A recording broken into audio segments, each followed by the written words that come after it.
Assalamualaikum warahmatullahi wabarakatuh. Alhamdulillah, wassalatu wassalamu ala rasulillah wa ala alihi wa sahbihi ajmain, amma ba'du. Kaum muslimin wal muslimat yang rahmati Allah subhanahu wa ta'ala, puji syukur, alhamdulillah, kita bersyukur kepada Allah di mana saat ini masih diberikan oleh Allah Subhanahu wa taala nikmat kesehatan, umur panjang, insyaallah tetap dalam keadaan istiqomah. Amin ya rabbal alamin.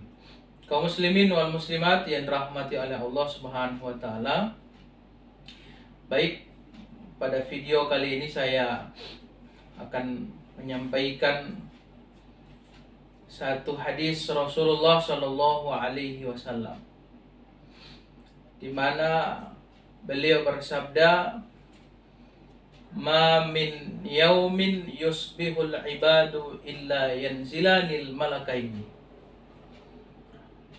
Tidak ada satu hari yang terlewati atau satu pagi yang dilewati oleh seorang muslim tanpa turun dua orang malaikat, dan masing-masing malaikat ini akan berdoa kepada Allah Subhanahu wa taala, bermunajat kepada Allah Subhanahu wa taala. Lalu yang didoakan oleh malaikat ini siapa? Yang didoakan oleh malaikat adalah kita sebagai umat muslim. Yang pertama, malaikat berdoa, Allahumma a'ti mumtikan talafan. Ya Allah, berikan ganti terhadap harta yang dia belanjakan di jalan Allah Subhanahu wa taala. Jadi bagi orang yang suka bersedekah, suka berimpak, jadi pada setiap pagi itu didoakan oleh malaikat agar diberikan ganti terhadap yang kita sedekahkan. Dan malaikat yang kedua berdoa kepada Allah Subhanahu wa taala, Allahumma a'ti mumsikan talafan. Ya Allah, berikan kehancuran bagi orang-orang yang bakhil atau orang-orang yang mumsik, orang-orang yang tidak mau bersedekah, orang-orang yang enggan menyedekahkan daripada hartanya di jalan Allah Subhanahu wa taala. Kaum muslimin wal muslimat yang dirahmati dan dimuliakan oleh Allah Subhanahu wa taala, dalam kaitan sedekah ini ada satu kisah yang cukup menarik yang ingin saya sampaikan atau saya ingin bahas pada kesempatan ini, di mana di zaman daripada Rasulullah Shallallahu Alaihi Wasallam itu ada seorang laki-laki yang sering sholat dengan Nabi. Tempatnya berada di pojok Masjid Nabawi. Kalau laki-laki itu sholat, dia sering duduk di pojok masjid. Maka pada satu hari Rasulullah Shallallahu Alaihi Wasallam sudah tidak melihat lagi daripada laki-laki ini yang sering sholat dengan Nabi dan para sahabat yang lain. Berhari-hari Rasulullah tidak melihat lagi daripada lelaki ini. Maka Rasulullah menanyakan kepada para sahabat, dan para sahabat pun menjawab, kami tidak tahu ya Rasulullah.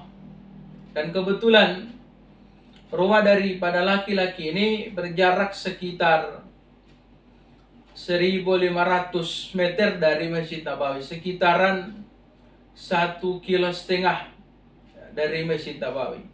Maka dicari tahu oleh Nabi di mana rumahnya daripada laki-laki ini. Dicari-cari terus, kemudian ketemu.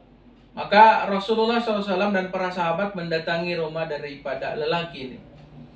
Ketika sampai di rumahnya, maka Nabi dan para sahabat disambut oleh istri daripada laki-laki tadi yang sering sholat dengan Nabi di Masjid Nabawi. Maka Nabi pun menanyakan daripada keberadaan lelaki ini. Maka istrinya menyampaikan, suami saya ya Rasulullah sudah meninggal dunia. Maka Nabi mengatakan innalillahi wa inna ilaihi rajiun. Lalu Nabi menanyakan, apakah tidak ada pesan-pesan yang dipesankan oleh suamimu ketika sebelum meninggal dunia? Maka istrinya menjawab, ya Rasulullah, tidak ada pesan yang dia sampaikan sama sekali sebelum dia meninggal. Tetapi ada satu hal yang membuat saya terkejut, karena ketika beliau detik-detik akan menghembuskan napas yang terakhir atau sedang dalam keadaan syakaratul maut, ada dua kalimat yang beliau keluarkan dan sampai sekarang saya sulit untuk memecahkan daripada apa yang diucapkan oleh suami saya. Saya tidak mengerti, saya tidak paham ya Rasulullah. Maka Rasulullah SAW menanyakan, kalimat apa yang diucapkan oleh suamimu? Yang pertama, ya Rasulullah, dia mengatakan, ya Allah, seandainya masih baru. Dan yang kedua, dia mengatakan, ya Allah, seandainya lebih jauh lagi ya Allah. Maka Rasulullah SAW paham dan langsung mengatakan kepada istrinya daripada almarhum ini, Rasulullah menyampaikan, yang diucapkan oleh suamimu itu adalah di mana pada satu hari dia sedang menuju ke masjid untuk sholat berjamaah, tiba-tiba kehujanan di tengah-tengah perjalanan. Maka pada saat itu dia sedang menggunakan daripada jaket, dan jaket yang digunakan oleh suamimu itu ada 2 lapis. Dan dipakai pada saat itu yang di lapisan yang terakhir itu jaket yang masih baru. Dan yang di bawah itu jaket yang sudah lama. Maka ketika dalam perjalanan dia kehujanan, maka dia bertemu dengan seorang kakek yang sedang berteduh, sudah kedinginan di bawah satu pohon. Kemudian dia keluarkan jaket yang sudah lama yang dia pakai, kemudian dia sedekahkan. Dia berikan kepada seorang kakek yang kedinginan pada saat itu. Maka Allah Subhanahu wa Ta'ala memperlihatkan daripada pahala sedekahnya. Sedekah jaket yang diberikan oleh suamimu itu diperlihatkan oleh Allah ketika dalam keadaan syakaratul maut. Maka dia berteriak, ya Allah, seandainya yang saya berikan yang masih baru, maka lebih besar lagi pahala yang diberikan oleh Allah Subhanahu wa Ta'ala. Maka kaum muslimin yang dirahmati dan dimuliakan oleh Allah Subhanahu wa Ta'ala, di sini di kisah ini kita bisa mengambil hikmah, bisa mengambil pelajaran bahwa kita untuk bersedekah itu mengambil daripada barang ataupun sesuatu yang masih baik, atau bisa barang yang masih baru untuk kita sedekahkan kepada orang. Terkadang di antara kita sesuatu yang mungkin sudah kita tidak sukai lagi, maka itu yang kita sedekahkan, yang kita berikan kepada orang lain.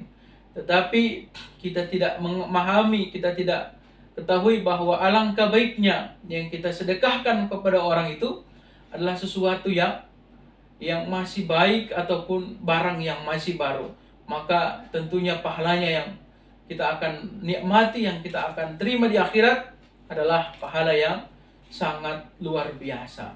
Kaum muslimin yang dirahmati oleh Allah Subhanahu wa Ta'ala, berkaitan juga dengan sedekah ini, Allah Subhanahu wa Ta'ala berfirman dalam Al-Qur'an, di mana beberapa banyak manusia yang nantinya ketika sedang syakaratul maut atau sedang menghadapi daripada kematiannya, mereka meminta kepada Allah Subhanahu wa Ta'ala, ya Rabbi, laula akhartani ila ajalin qarib. Ya Allah, kalau bisa, ya, kalau boleh ya Allah, tunda sebentar daripada kematian saya.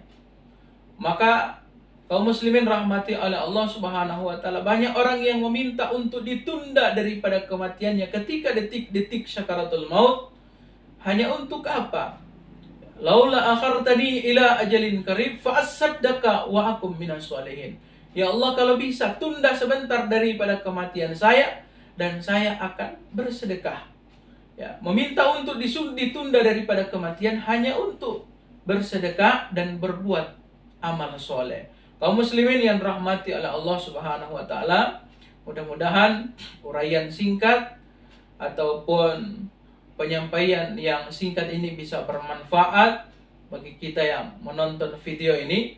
Dan jangan lupa ketika kita melihat dan menonton daripada video ini, jangan lupa untuk men-share, kemudian like, subscribe, kemudian insya Allah kita mendapatkan daripada pahala amal jariah di akhirat nanti. Amin ya rabbal alamin. Selamat berjumpa dengan video-video selanjutnya. Terima kasih. Lebih dan kurang mohon disempurnakan. Subhanallah bihamdi, subhanakallah wa bihamdika, asyhadu an la ilaha illa anta, astaghfiruka wa atubu ilaik. Assalamualaikum warahmatullahi wabarakatuh.